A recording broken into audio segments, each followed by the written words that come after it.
storm, the hurricane, has made landfall, of course, to the north of me, where you and Boris and Bill Weir and everyone else in Randy K is located.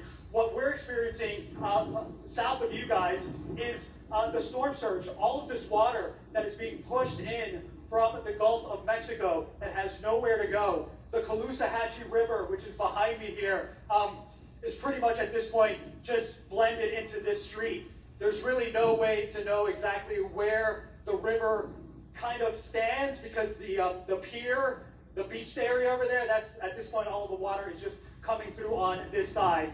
As you talked about Hurricane Ian 2 years ago, this part of Fort Myers saw a storm surge with a direct landfall of about 10 feet. Of course, we're not going to see those kind of numbers because the storm is already to the north of us, but the next couple of hours are really going to be difficult, and they're going to be telling, because that storm surge could be anywhere between 8 to 9 to 10 feet. And we're not going to really get a sense of just how much of this flooding is going to happen until tomorrow morning, because that's when we expect high tide to take place. That's when we expect all of the flooding from parts of central Florida to make its way down the Caloosahatchee River where I'm at.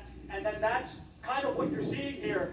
I've been describing it as a confluence of forces, where you have the water from the Gulf of Mexico rushing in through the river out here, and then you've got all of the rain, and you've got all of the flooding from canals and rivers and from the central part of Florida, and that water has to go somewhere. And at some point, when it can't go out into the Gulf because of the storm, and it can't go inland, it's got to make its way just blocks in. That was really the concern for folks coming into the storm, is they knew that this part was going to flood.